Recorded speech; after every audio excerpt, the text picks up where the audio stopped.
talk about one particular segment, and this is our segment on private equity on Halftime Report, which is called Fundraise.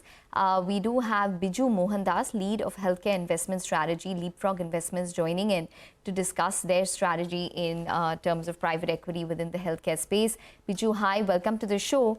Well, you do have a portfolio of investments as of now, and that ranges from MedGenome to Healthify, as well as the likes of diagnostic companies such as Redcliffe. Just give us a broader picture in terms of what the healthcare strategy is when it comes to private equity, and how much money do you have currently deployed? Sure.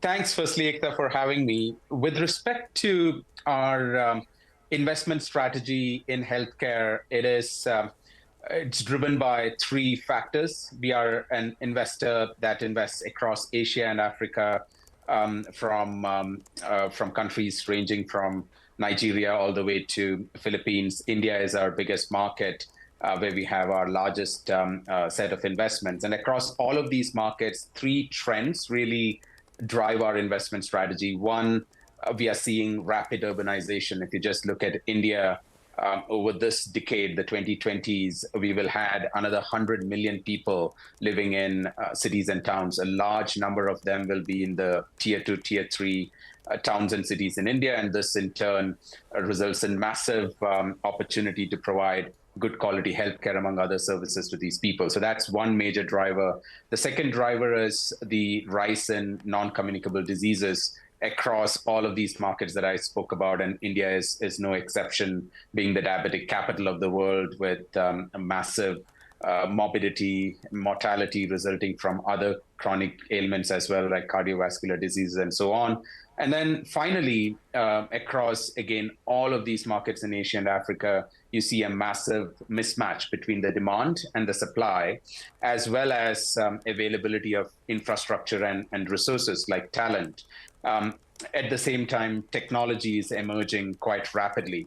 So we see the opportunity to use technology to act as a force multiplier of doctors, of healthcare infrastructure, and help meet the demand-supply mismatch. So across these three drivers, urbanization, growing burden of non-communicable diseases, people living longer but not very healthy lives, and the opportunity to leverage technology to act as a force multiplier, we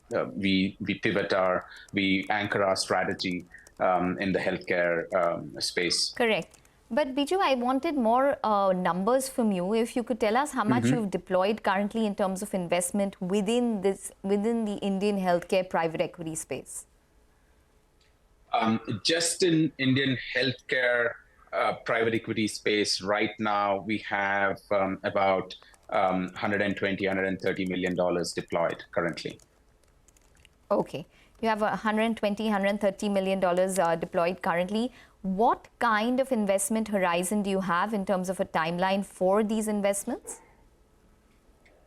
We are a standard private equity firm in that respect. Our typical investment horizon is 5 to 7 years. We come in, our strategy and unique value add is helping founders, management teams institutionalize, improve governance, help drive the specific organic, inorganic growth that will result in value appreciation in the company and the impact that it has on its consumers. So we support all of that, and that takes about 3 to 5 years to really put in place. And subsequent to that, we tend to look for exit options. Okay, all right, fair enough. You have investments in companies such as Redcliffe, which is in the diagnostic space. What is your sense in terms of growth there, considering that it is quite an overcrowded market? Well, on the one hand, you could say that it is overcrowded. On the other hand, if you look at the utilization of diagnostics in India per capita, it's very, very low. So there's a massive opportunity for continuing growth. Even if you look at the current ecosystem, among the top listed players, they account for, top of my head, I would like to say 10 to 15%, if that, of the market share, with the rest being regional players and hospitals, and then the vast chunk being fragmented mom and pop operators, right? So top of my head, if you were to ask me for a number, I would say 30% approximately of the diagnostic market today is provided by some sort of corporate entity. The 70% is fragmented, unconsolidated entities, and that is where the growth is going to happen. I mentioned urbanization. Redcliffe has driven bulk of its growth from tier 2, tier 3 cities and towns, places like Guwahati, Agartala, and so on, where there hasn't been I'm forgetting the word you used, but the overcrowding. It certainly is not true of a lot of these small tier 2, tier 3 towns and cities. So yes, I do think for disciplined operators who are looking to provide really high quality service with the affordable pricing, the sky is the limit, really. Okay. What is the kind of return you're envisaging on your portfolio, your healthcare portfolio? We would expect the standard returns in the 20-25% dollar IRRs. Some obviously end up doing significantly better than those, some not as much, but overall, that's the ballpark that I would expect from our portfolio. Okay. Any of these companies which are probably going to go to market and where you'll probably see an exit via an IPO? Look, right now, the Indian IPO market, particularly for healthcare, is really, really attractive. As we build many of these companies out into the future over the next 3 to 4 years, they're exiting via an IPO in India is a very real possibility. We haven't yet finalized or gotten into specific IPO preparation for any of these, but overall, we would want the standards in our portfolio company by the time we are starting to look for exit to be such that they should be able to list in the public markets. And as I mentioned, listing in the Indian Stock Exchange, particularly for our healthcare companies, is probably option number one, though there are other options as well.